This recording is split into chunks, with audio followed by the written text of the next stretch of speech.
Welcome back to another episode of the Brand My Career podcast. And today I'm very excited to have Andrea Prince with me. She's the founder of Clarity Coaching Lab, and we're going to be having a great discussion today about her career and coaching and all things taking ownership of your career. So thanks for joining me, Andrea. Thanks so much, Alex. Super pumped to be here and to be one of your podcast episodes. Thank you. Yeah, it's going to be really fun. So I was keen to first start off with, I guess, you just sharing a bit of an overview of your career and what it is you're doing with Coaching Lab. Absolutely. So I'm a HR professional, and I was working for the, early part of my career in banking in Australia. And that's where I really cut my teeth and learned a lot of HR practices. I then had an opportunity in 2015 to move with the bank to South Africa, where we were building a digital bank, which was really to serve underprivileged people in that country. So I packed my bag, traded out my suits, got my jeans on, traded out my heels. And, it was a very pivotal point for me in my career from a number of perspectives. Working in a startup, for example, is very different to working in a corporate. But what I learned, this quite naive Australian girl learned when she went to South Africa, is that the majority of the population in South Africa are in poverty.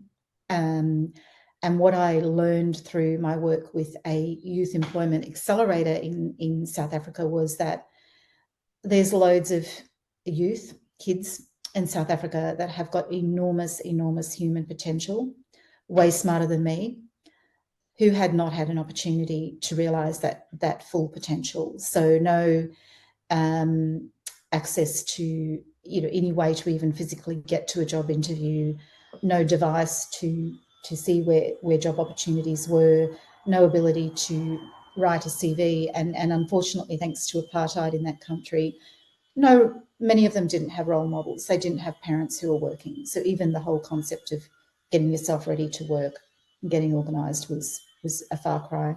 So that really ignited in me a passion to go and learn about how to help people to really tap into their full potential. And that's the underlying premise of Clarity Coaching Lab, is that we all, whether we be a young person in South Africa or like you and I on the east coast of Australia, we all have loads of untapped potential. And the power of coaching then is to hold space and to bring a fresh perspective for the person, and to really challenge assumptions and to dig deep into, is it that we can't achieve that potential? What's holding us back? Is it a practical thing? Is it something in our subconscious or our self-talk that's holding us back? And to really work together to bust some of those limiting beliefs and those negative assumptions. Yeah. So absolutely. yeah, that's a little bit. That's not my whole career story, but that's a little bit about my career. And since then, I've worked in more tech companies. And the reason I prefer to work in a tech environment is I think a little bit more flexible and a little bit more supportive. This is a big statement, so a generalization, but a little bit more supportive of supporting individuals and all that they can bring to an organization. Some more mature companies, without naming names, can be a little bit more hierarchical and autocratic, and not really therefore be as supportive as they can be to an individual's learning and growth. So I'm super excited, having had a long and varied career in HR, very, very excited to be working with people to help them realise their full potential, whether that be through one-on-one coaching or whether it be through some of the workshops and training that I facilitate as well. Yeah. So diving into your coaching, so what's your sort of process or approach, I guess, for that one-on-one coaching? Sure. So I guess the underlying principle at the lab is that we work with the whole person. So we don't necessarily just work with, okay, I want the next step in my career, which is often what people come and talk to me about. But often, as we know, that part of our life is not separate to other parts of our life. So we really look at the whole person, and people can bring whatever they need to bring to the table. It doesn't just need to be a professional piece, although that's where primarily my expertise is. So essentially, it's really trying to close the gap between where someone is now and where they'd like to be. So that could be, I'm not feeling like I'm having enough impact in my leadership role. It could be I'm being overlooked for promotions. It could be I don't know what I want to be when I grow up. I want to do a complete career pivot. I'm not quite sure what that is. It could be I'm a female in her 40s and I want to get stronger at the gym and my habits aren't supporting that. Or it could be I don't have a clear vision for my life that I'm excited about. I need to develop that. So these are all the sorts of topics that come up when someone's really wanting to move from where they are now to where they'd prefer to be in the future. And we have a number of processes that we work with. And I guess this is really, I've worked with technologists for 20 odd years now, and I've learned some of what they do to build really successful tech companies. And a lot of those processes, two in particular that I'm going to talk about now, are so relevant to coaching. So the two that jump out at me are design thinking and something called experimentation. So design thinking is, instead of working from where we're at now and holding on to all of our current assumptions, it's really starting from a blank sheet of paper. So think about artists do it, architects do it, designers do it, and tech companies do it really well. And they often look at it from the perspective of the user and the user experience, and then think about, okay, what are the assumptions we're holding as designers? We need to put ourselves in the shoes of the user, and we need to think about alternative solutions. And so that process, when you lift it up and drop it into the coaching lens, works really well. And some of our clients are from the tech industries, so they get it when I talk about design thinking. So the second one is experimentation, and that's really at the lab we create a safe space for people to test and learn with no judgment. And experimentation is not like I'm going to coach you and we're going to go down a path where you're going to take crazy risks and trip yourself up. But we know that risk is associated with reward. So what are some of the measured and informed risks that you might want to play around with in the lab? And there's a beautiful example that I like to speak to talk about, which is actually not my example. I stole it from someone else and I can't remember who that is. But if we're parents and we've got children who are crawling and they're attempting to walk and they fall over, and then we catch them and then they try again and they stumble and they fall. As parents don't say, oh, the child will never walk. That's just part of the process of trying and trying again and finding your feet and finding your strength and finding your way. And that's a really lovely parallel that we use at the lab as well, in that getting really away from that traditional mindset that if we try something and it doesn't work, it's a failure and it's a reflection on us and our potential. So we really bust through those myths, encourage people to test and learn and try different things out. Yeah, that's really good. What would you say are the main? Great. What would you say are the main blocks to people embracing design thinking and that willingness to experiment? Yeah, I think sometimes, we grow up thinking there's particular options in front of us, and sometimes through no misintent or we just haven't had an opportunity to think really laterally and broadly and to test our assumptions. And that could be because the education system told us we need to do A, B, and C, or our university told us this, or our parents told us this, or our friends tell us this. So I think I would say it's the open mindset and helping people to cultivate a more open perspective, to think about all sorts of different alternatives and options. Because we know the world of work's changing rapidly. I mean, it's been changing for over a decade now, but it continues to change and morph, particularly with the advances that we're seeing in terms of AI.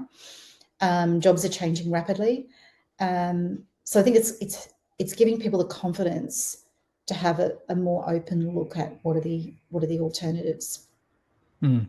Yeah, Yeah, and it's really hard, like when you have those limiting beliefs, it really does block you off from so many options that you could be exploring, and you sort of narrow it down to this really tiny finite space that you're giving yourself permission to explore. And then you're wondering why you're not finding the right fit when you've sort of closed off all of these amazing viable options that you could actually be at least experimenting with and entertaining the idea of, and seeing where that leads you. exactly, spot on. Yeah. So yeah, absolutely. And then sometimes there are other limiting beliefs that people have and not even necessarily conscious of. So sometimes we will have an opportunity to dig into why is that belief so strong? Why is it holding you back? And use some techniques to really challenge those assumptions. Hmm. What would be some of the techniques that might help someone challenge the assumptions that they have? Yeah, I think it's always about awareness. So if some of my clients are fully aware and they're like, okay, I have a block here. I know I've got a block. And then in the coaching session, it might be the coach asking that person some questions. So rather than the coach advising and saying, well, that's not a real fear, I mean, that's not coaching, right? It's about the powerful questions that I, as a coach, can ask the individual to generate some self insights, because coaching is really formed on the premise that we all have the ability within ourselves to solve. So my role as a coach is not to tell, but to help the person generate their own insights, which is much more, it just helps to build the person's confidence, right?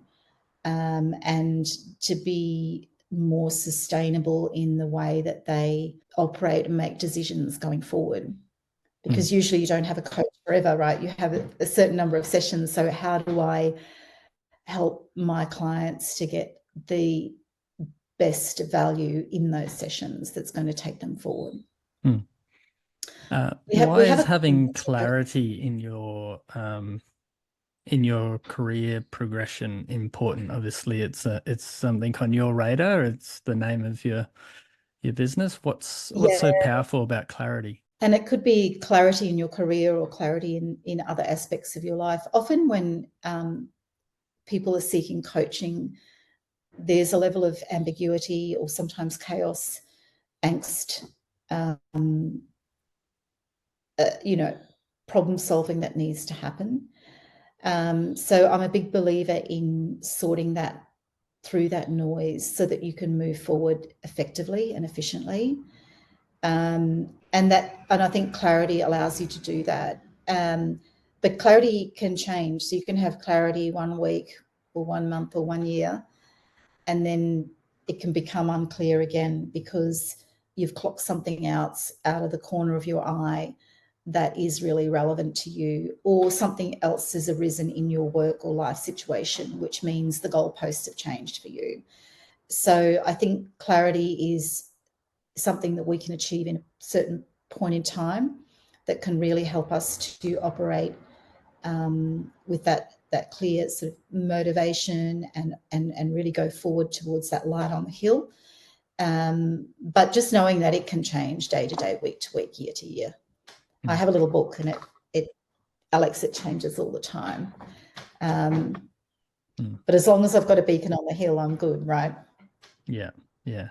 And it's only got to be clarity for you, right? And it's easier to change your end goal when it's just you. Obviously, it's harder when you've got to then communicate that to others, but Yeah, so long as you're just remaining aware yeah, of your life and what your goals are, and paying attention to yourself and your motives, and picking up and noticing when you're feeling a shift and exploring that, and taking some of the pressure off yourself, that it's not about having this perfectly mapped out journey that's going to have no twists and turns. It's just about paying attention to where your priorities are at any point in time in your life. Absolutely. And I'm glad you said twists and turns, because I've described sort of careers as a rich tapestry, right? We can zig and zag and go in many different ways. Gone are the days where there was just, you go in at entry level and then you have vertical progression. There's so many awesome different ways of working now that are emerging and continue to emerge. So, and we can take a very windy path. So I always advise people, if you've got your career plan mapped out on Excel and you've got it, I'm going to do this by these dates, that's cool, but be very, very flexible, because we can't have blinkered vision. We've got to keep looking at what's going on in our environment. And if we see that bright, shiny object out of the corner of our eye, is it something that's just going to detract us unnecessarily, or is it something that we really need to notice and pivot our planning and our direction? Because things are just changing exponentially, and we always need to keep our eyes open. Absolutely. Yeah. I'm always forward thinking. But one of the things I had to really adjust in my approach to that was getting rid of time frames around a lot of the ideas that I had. I used to always sort of set out, these 5-year plans, and in the next 2 years I want to do this, the next 5 years I want to do this, and I sort of just found that no longer served me. I still remain very forward thinking in the way that I think about stuff, but it's a lot more fluid and just open and ready to twist and mold, because you'll be thinking about a thing, but the process of exploring that brings about a whole bunch of things that weren't on your radar as you start to explore it. And then you take hold of new things, and it takes you in all different directions and stuff. And so, I definitely ditched the 5-year, 10-year plans in my in my notes that I would write for myself. Yeah. Yeah. Life just doesn't happen that way. I mean, one of the things I talk about is directional planning. So if you've got a North Star and you know what excites you and what motivates you, and if that can be joined up with what the world needs and you can make a living out of it, that's amazing. But it's more of a direction rather than a rigid, okay, I'm going to do A, B, and C by date X. And I think, that thinking that you've just described is really aligned to another process that is very, very well known, and I'm sure you've talked about it before, is the growth mindset, right? And that is really learning and adapting all of the time. And the science will tell us that our brain, if we keep open and can continue to learn and adapt, our brain size will actually change as well. Wow. So there's actually a physical change in our neuropsychology and in the shape and size of parts of our brain. So the growth mindset, for anyone who's listening who may not be aware, I mean, it's talked about a lot. It's been around for decades. It's super popular framework. But it's basically, saying if I'm not good at X, the old traditional mindset was I'm never going to be good at X. Whereas the growth mindset really encourages us to think about the fact that we can adapt and grow. And now I personally believe there's some limitations on that. So I know that I'm not good at physics. I'm never going to be good at physics, right? So I could probably never be a rocket scientist. But I think, that's an extreme example. But I think in most scenarios that I come across, just having that openness to and willingness to learn, and therefore, as you're saying, like pivot, you're learning all the time and you're open and you're adapting, and therefore your pivot is going to hold people in really good stead. I didn't know that it changes the size of your brain, but I was having this is getting sidetracked, but I was having this discussion with my wife the other day around how amazing it is that our actual thoughts and beliefs actually physically impact our body. Like we are obviously, we're creating neuron pathways, we're there's actually Mhm. DNA being developed in us that is passed on from us to our children and things like this through the thoughts that we have and the actions and the beliefs that we have. It's pretty amazing when you think about it. Yeah, actions and beliefs. And I think, so yes, the way we think, absolutely. And I'll declare up front, I'm not a neuroscientist, but I've listened to many neuroscientists and had the luxury of hearing someone speak recently in New Zealand. And there's just so much that body of research is telling us about how we think, to your point, but then how we act as well. So part of what we do at the lab is not just career coaching, but it's performance coaching. And a lot of what I work with clients around in terms of performance coaching is getting our environmental settings right. So I'm going off on a little bit of a tangent here. I hope you don't mind, but it's how do we set up our environment and what we're putting into our mind and our body to really accelerate our performance. So Mm, that could be, all of the biohacking, right? Getting sunlight on our face first thing in the morning, which helps with our sleep routine and our sleep hygiene. It could be, all that we know around eating the right nutrition, moving our body, but it can also be habits like how we use our time, how we compartmentalize our time, what are the types of activities that we're focusing on in a day or a week or a month or a year, what's urgent versus non-urgent, what's of really high strategic value, how do you prioritize that? Do you go sit in the coffee shop when you need to do something hard with a nice big coffee that you're rewarding yourself with? mm, All of those things I think is super, super important. And, I'll often refer people on to, a neuropsych if they want more on that, because I'm not a neuropsych. But I think if I had my career again, Alex, I would have probably loved to have done that. mm. And maybe it's not too late. If I take my own advice, maybe I should think about going and studying that. Yeah. Um, Yeah, that might be the next twist for you. yeah, Yeah. yeah, it's fascinating. What would you say are some of the lessons that you've learnt throughout your career? Mm. So I think the first one we've talked about, which is just being fluid and flexible with your planning. But I think um, even though it doesn't always feel like it, we are actually in control of our careers. And I wished I'd known that when I was younger. So one of the programs that we have in the lab is called Be the CEO of Your Own Career. And it's deliberately labelled as that Mm, because it's to give people a sense of empowerment and ownership. So I really wished I'd known that when I was younger.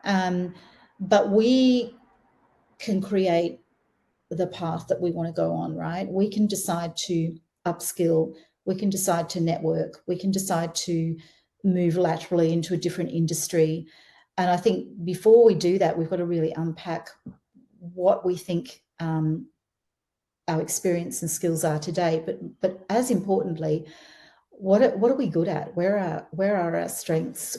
Where are our preferences? Where do we know that we're going to thrive and really perform very strongly? So the biggest lesson for me is, I guess, unpacking that. And I've been on my own journey to unpack that. And then really being selective about the environment and the roles that you're going to go into, because not all organizations are created the same, right? I've had the luxury of supporting, in my last role, a tremendous progressive tech company that treated its employees very well and very invested in development. And then I've worked for other employers and not so great, right? So I think we as an employees have the ability to vote with our feet. Now, I know in the macro environment at the moment, it's a bit tough and it's really tipping towards more of an employers market rather than employees market. But I firmly believe that will shift. And when it does, it's the employers that are treating their people well and really nurturing and developing their workforce that are going to attract the talent. mm. So that would be my biggest, if I could impart that to anyone who's listening, is take control. It may not happen immediately. We've all got bills to pay. But if you take a more medium-term view and be quite strategic about it, you can create your own path and don't put it in anyone else's hands. Hmm. I think that's fantastic advice and rings very true for me. I think the biggest shift for me in my career was when I made the deliberate shift in my mindset that I was going to take ownership of my career. Um, Mm. and from that, everything else sort of flows out. I feel it's sort of like Right. coming to this baseline of I'm going to take ownership, I'm going to take responsibility of my career. Now, it doesn't mean everything's going to work out perfectly for me every time and in the time frames and in the ways that you want it to. But when you're actively engaged with it, you can keep working. It gives you resilience to work through the challenges, to make the Yes. changes. And so yeah, I definitely think it's that's an amazing point to come to in your career, and we all come to a different point. So I definitely wasn't a career driven person when I sort of first went into the workforce. So I just sort of got Mhm. into an apprenticeship because Yeah. I just didn't even contemplate anything else in my mind. I knew I wasn't book smart at school. I knew I wanted to get out Yeah. as quickly as I could, and I Yeah. thought I was going to be an AFL player. I deep Cool. down in myself just Absolutely. had the assumption I would be an AFL player and be a professional footballer. And it didn't take too long for that one to dissipate. And you just sort of Oh, you go shame. on your journey. Oh, I can't even Yeah. run on a No. treadmill now without snapping my knee. So Oh um no. Look, can I just say one thing there yeah. though, that I'm not surprised to hear your story, that like many of us, we fall into something when we're young. And I think there's a couple of things at play there. We don't grow up with um, this sort of advice or this permission to really think broadly about what you want. And then I don't know about you, but when I was 18, I didn't have a clue really. And people were asking me what I want to do. And I'm like, I don't know. Hmm. Something that pays me well. So go and buy a nice pair of jeans or, Yeah. something like that, you know, because you just don't have the context. And I mean, apologies to any of the 18-year-olds that are listening that are much more evolved than I was when I was 18. But hopefully, if you are listening and you're in that camp, you've had the opportunity to think broadly about your career and what really motivates you, but as well, what do you think you're good at and you can offer the world that might earn you a living as well. Hmm. Absolutely. Andrea, if people want to find you, how can they get in touch? Yep.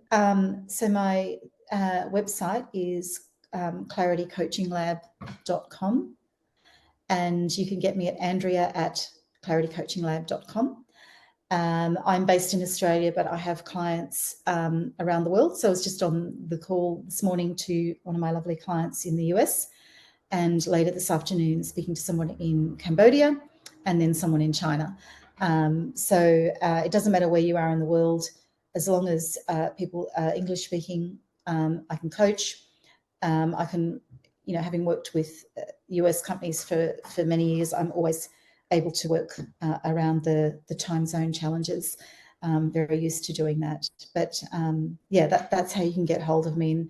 And what I do is just have a 30-minute coffee chat, because a big part of getting the value from coach is actually connecting with a person and feeling like you can trust your coach, and also that the coach can add value to you. So coaching is really adding value in a compressed time frame. So what might take you months to work through, we can sometimes, if the settings are right, work through in 3 sessions, for example. Hmm. So I do offer a 30-minute free coffee session, if you just want to check me out. And you can access that through the website as well. Awesome. Well, thanks so much, Andrea, for coming on and sharing your journey and some of your Of course, thank you. techniques for people to think about. Thanks, Maddie. That's really great. And have a good one. Hopefully you get coffee soon. Thank you.